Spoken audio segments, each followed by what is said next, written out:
Thomas Tells a Lie, a Thomas the Tank Engine storybook, based on the Railway series by the Reverend W. Audrey, illustrated by Richard Courtney.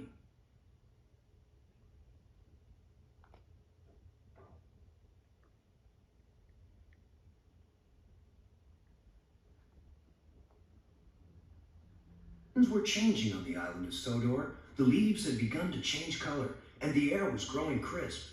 Thomas the Tank Engine was feeling restless. Summer is almost over, and I haven't had any real fun, he complained.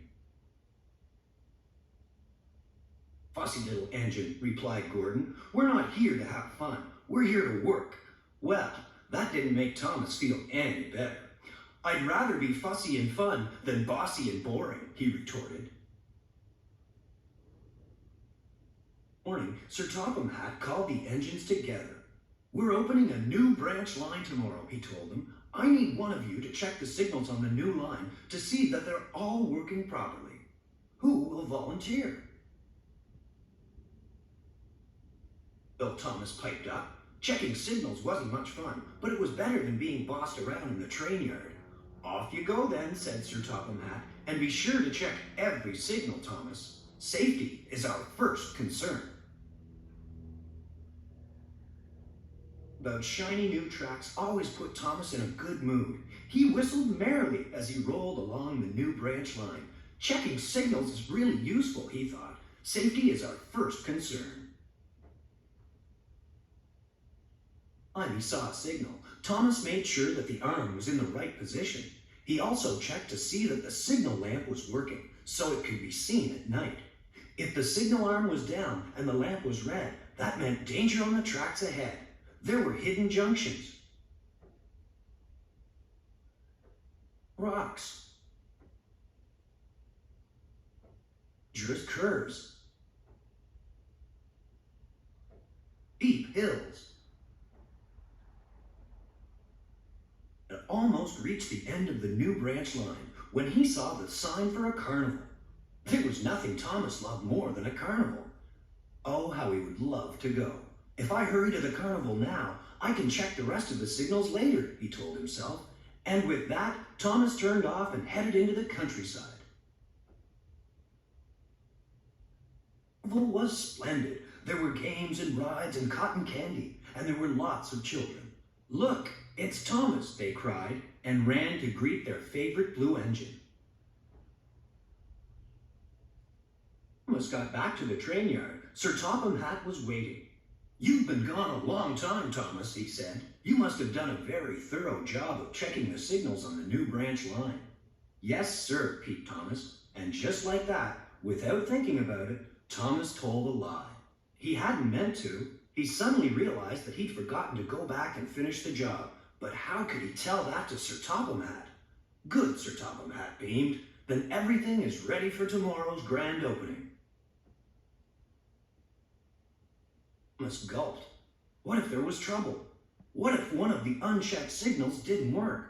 I know, thought Thomas. I'll get up very early tomorrow and go out to check the rest of the signals before the grand opening.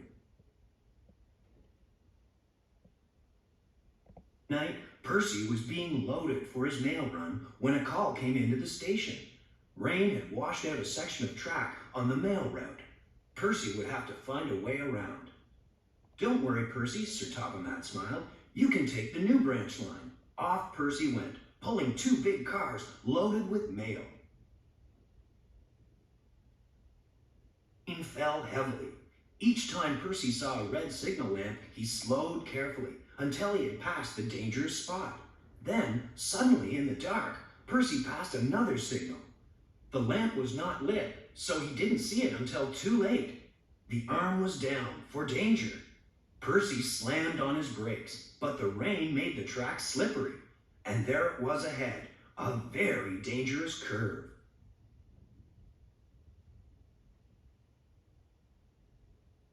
No, cried Percy. He closed his eyes and did his best to hold on through the turn. Crash! One of the mail cars flew off the tracks and was smashed to bits. Percy shivered with fear from his close call. Morning, Thomas awoke and sneaked out of his shed. Then he saw Percy returning with Sir Topham Hatt. "Percy has had a terrible fright," Sir Topham Hatt said sternly. "He almost derailed because of a signal lamp that didn't work. How could such a thing have happened, Thomas?"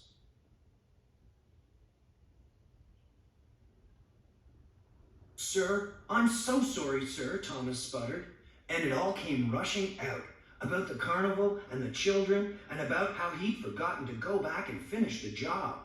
"I'm sorry I told a lie," said Thomas sheepishly. "I just wanted to be part of the fun." "There will be no fun for you for quite some time," Sir Topham Hatt scolded. "Percy will run your branch line until you've gone and checked every signal on my railway twice.